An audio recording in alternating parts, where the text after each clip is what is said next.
in the heart of football season. So tonight, KOING 6 has new information on the quality of helmets that kids are wearing on local high school teams. Also, we have a look at a new way of tackling that some schools are trying out for the first time to cut down on concussions.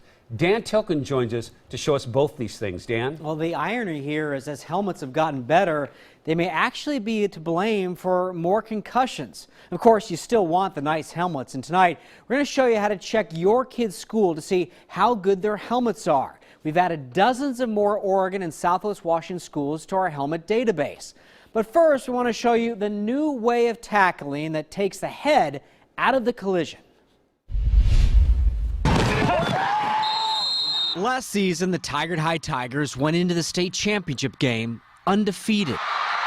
Still, with all that success, this season, they're making a big change. Other side, other side. For the first time in years, the way they teach kids to tackle is radically different. Good. So are they getting it? Yeah, they understand it, but muscle memory from third grade till now, it's hard to break. Other guy up, last one. Tyler Harman is the defensive coordinator. Come on. As he runs TIGARD through drills, Nice job. you might not notice what's different. Good job. But I did. Really good. Alex, bring your hips through, bud. From personal experience, going back to my junior high days. Good job, Josh. And the coach lined us up this far apart, and we would just run at each other and just smash. Yeah. And so I spent my 13th birthday throwing up with a horrible, horrible concussion, the first of 4. Yeah.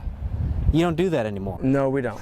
We've produced our 2015 tackling video. TIGARD is teaching the tackling technique they got from the Seahawks and the University of Washington. Our tackling system has been inspired by those who play rugby around the world, and rugby players have done a tremendous job of taking the head out of their game. The rugby technique is based on using the shoulder. Hawk tackles are shoulder tackles targeting the thighs of the ball carrier, where the defender focuses his eyes at thigh level. The old style called for a tackler to put his face on the ball, across the ball carrier's body. I would put my head right here every single time. And what would you naturally do as a ball carrier?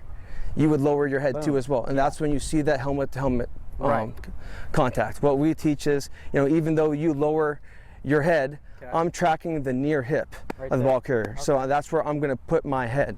Previously, what we've been teaching is tracking the wrong hip of the ball carrier, which is where you're going to essentially put your head across. We focus on a technique called run and gather, where a player tracks the near hip of the ball carrier as he closes in on the tackle. Set. And when the player makes the tackle, the head is not the primary impact point. Here's a practice drill of players imagining the thigh level of a ball carrier, targeting the sled, and making a left shoulder hawk tackle. The thing that I think is kind of funny is that it's not new, it's old. It's the way that my father taught us. We use virtual reality to take KOING sports director Stan Brock back to his 16 years in the NFL. He says as helmets and face masks got better, players were taught to use them as weapons. I have always said that you want to get rid of concussions, get rid of the face mask.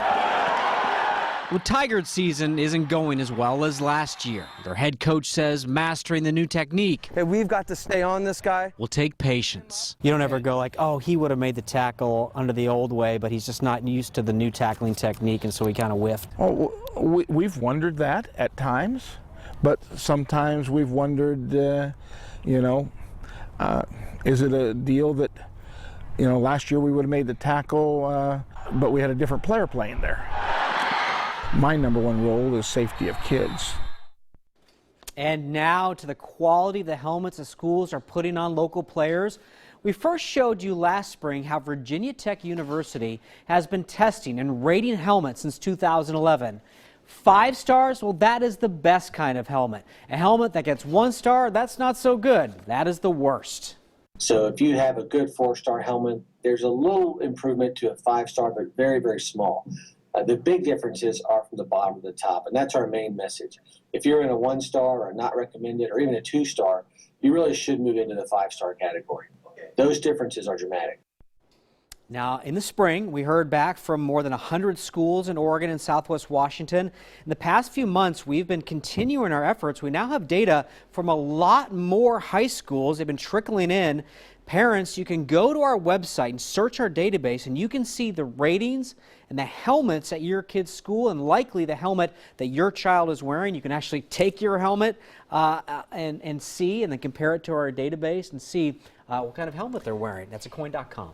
Dan, what great information. I thought it was fascinating what Stan said about the advancement of helmets and using the face mask. He thinks that's part of the problem. My father-in-law, you know, he was an old school football player, and he said, you take that face mask off of there, nobody's going to want to mess this up. Those new helmets almost just encouraged people then to go after them. In high school, we were taught to wham, you know, with our heads. That video that you showed, it was just, it makes my stomach hurt to see how hard people hit sometimes. Yep. All right. Thanks, Dan.